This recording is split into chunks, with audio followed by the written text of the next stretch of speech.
Welcome back to the channel, everyone. Today's DC's name is Juan. What you'll see with this DC is a different style of rebuttal or refuting allegations made by the police once they drop the origin question. You see that this DC thinks that doing this... You've been a f***ing dick with me. No.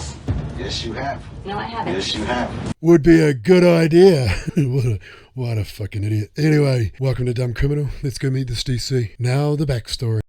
This is Juan. He's our DC. Surprisingly, by the look of him, you'd think he worked at NASA. But you'd be wrong. Nope, he's just a bum. One of those bum DCs that murders their wife.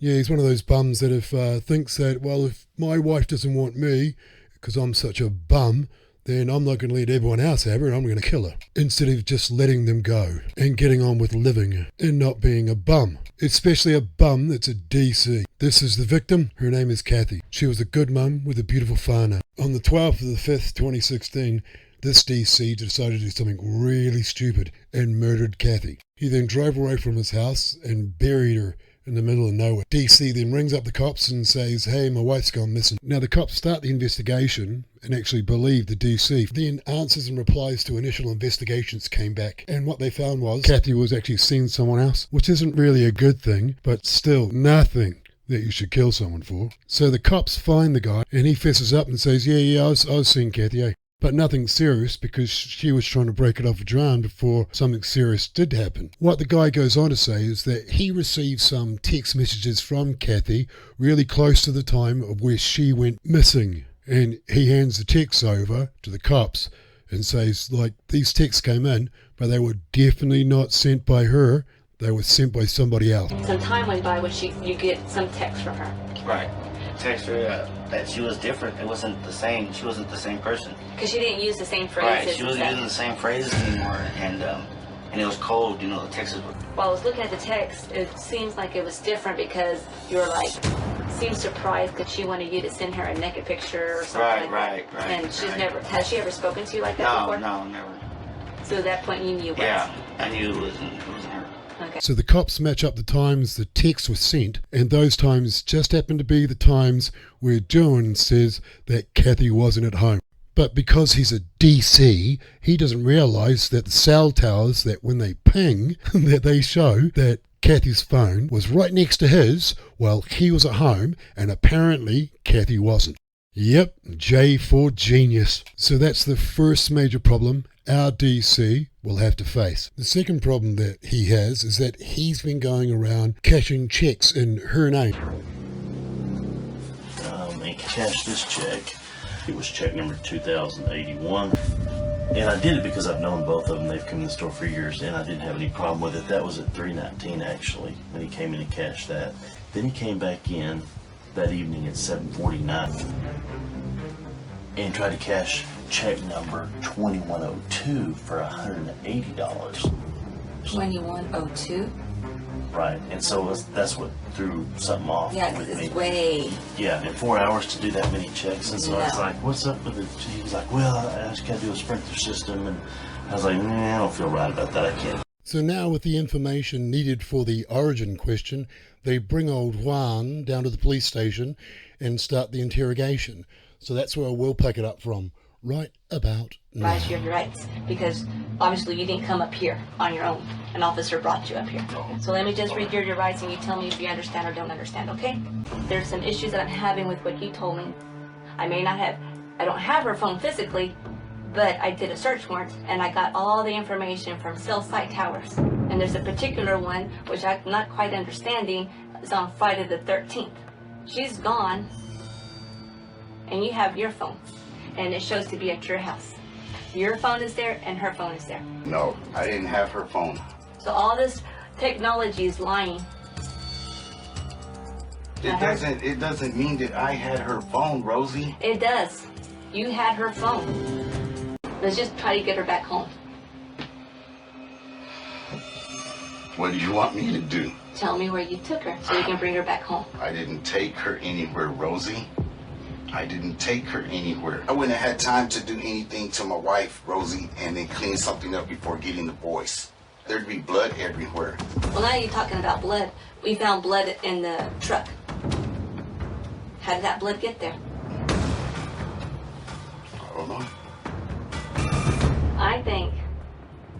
she's cheating on you, definitely. You're hurt. Either you attacked her because you wanted to, or you were defending yourself. It's one or the other. I think you were defending yourself and you didn't mean to hurt her. I went ahead and pulled up her finances. What did you think I find? I told you, I'm always using it. Even the Wells Fargo bank card is my birthday. The PIN number is my birthday, 1971. I've always had access to the bank stuff, always. You went and withdrew money from Wells Fargo, and you went to Chase. In that order. That's what you're telling me? That's what I'm telling you. Okay. You're trying to make me tell you something that didn't happen and that I didn't do. You've been a f***ing dick with me. No. Yes, you have. No, I haven't. Yes, you have. Your whole attitude changed towards me. Trying to make me tell you something that didn't happen and that I didn't do. You've been a f***ing dick with me. No. Yes, you have. No, I haven't. Yes, you have. This is stupid. I didn't do anything to my wife, Rosie. I'm gonna step out for a little bit and I'll be right back. Yeah, round 2. Whatever. Can I talk to him for a second? Yeah, go ahead. Bitch, don't even start, dude. Just settle down. Oh, man. Listen, I'm gonna tell you straight up, looking at you, I don't think you did anything.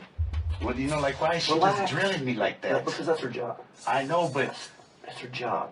And they're trying to figure out what happened. I've known you for a long time, and I watch how you act, and I've talked to you a bunch of times. But I'm telling you, something happened. I don't think you did anything. I've known you for a long time, but I know you know where she's at. I don't know where she's at, Mitch. Those are games, too. No, I'm not playing a game with you. You're telling me that you don't believe I did something to her, so I can go ahead and tell you, yeah, okay. No. I believe that because the way you looked at her when you were answering her. I've watched you for a long time. I've interviewed you on other things, and I know how much you like. I mean, your relationship with your kids. I've seen you at school. I've seen you take your kids to school, so I know all that stuff. And I'm not gonna play games with you. And I'll get out of here and leave in just a minute. But I'm just telling you, you're gonna have to step up for their sake. You got to come right with it, okay? They think you have her phone, and you're saying you don't. I don't have her. You don't have. Have you ever had it? Just when we're at home and we would be... No, I'm talking about since this time. Have you had her phone at any time? No. Because I'm going to tell you that it's going to ping where it pings. I mean, it's going to be where it's at, where these GPS coordinates say it's at. And it's going to say it's at your house at the same time as your phone. So I know you had her phone. And that's not helping you. You're probably making this a whole lot worse. It's bad, don't get me wrong, not for you, but I'm talking about the situation. You're probably making it a whole lot worse than if you just told what happened. Nothing happened. Okay. To me, Cat. I didn't say it did between you and her, but the situation happened. Something happened that you ended up with her phone and texting back and forth with people. That, whether it may be completely righteous, that doesn't look good. And now that you've lied about it, you've got to get in front of it. You know, and I'm not saying Rosie's lying, but I know how this. She already lied to me several times in the past week and a half. What else would she lie about? Just to try to get. You know the game. I've lied to people before to get them to tell the truth. She ain't getting nothing out of me because there ain't nothing to tell like that. Of how hard and how far can you push, and everybody's a little different. And I don't blame you.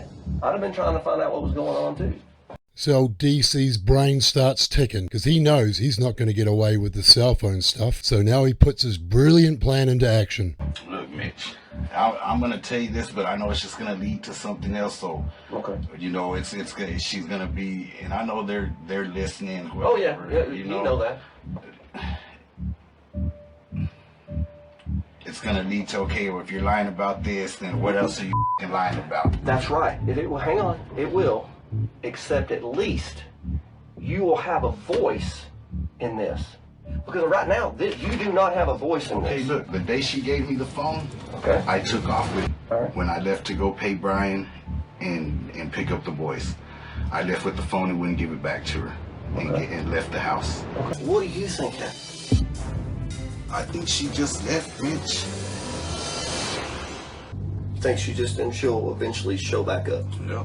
So that brings us to the end of DC's first interview. What happened was that the cops were able to do DC for forging bad checks. So they charge him with that and lock him up. Now he spends about 40 to 50 days inside before he then reaches out to contact the female cop. So that sets up the second interview, which we get to see right about now. Hey, Juan. Reason I was here, I got a letter from you saying you want to talk to me. So I'm here to talk to you. I just wanted to know if y'all found anything out. And we found some stuff in the investigation, yes. If anything happened to Kathy and you know where she is, this is the time for you to tell us. I don't have anything to tell you like that, Rosie. I don't. So what if this afternoon you get filed for murder? I don't know. I don't know what to say on that. I don't understand how y'all can charge me with murder when y'all haven't even found Kathy. How can y'all even prove that she's dead? Because they have her blood. Your deceptiveness initially, the phone problem that you had, it's called circumstantial evidence. And it's the same as me watching you do it. Whether you did something to her or not, where is she? I don't know where she's at, Mitch. I don't. I mean, I'm a reasonable guy, but the evidence is overwhelming. Now the couple tries some fishing. It was something that happened, like an accident, something else. Maybe she did something to herself. Then you think, nobody's gonna believe me. I'm on federal probation. We've been having troubles. All this stuff, so I'm stuck. What am I gonna do? I've got to try to make it look like she disappeared, ran off on her own. The detectives here try to hook the big one by blaming it on It's Kathy. not your fault if she did something to herself. You might actually think that the DC's thinking here, but remember, they're a DC. I know this is probably a stupid question right now, but before I say anything, Hook, line, and sinker, baby. is there any way I can have something to drink and maybe smoke a cigarette? How's Dennis? Jenny's going to her car. Okay. So we'll get you the cigarette or whatever, but you need to tell us the truth. I didn't do anything to Kat. Okay? It's freaking pills, wasn't it? I saw those bottles right there and they were empty. I don't know when she was taking those pills or whatever. So you got home. I got home and she was laying on the kitchen. On the kitchen floor between the stove and the refrigerator. Don't worry, this DC isn't like the other crybaby DC, but what this DC is a really bad actor. I mean, was she like bleeding or was she just laying there? I passed out. She was laying down face first. I never panicked because I'm on federal paper and my record, you know, and It's understandable. So you put her in the car? no, I put her in the truck. You put her in the truck, and where did you take her?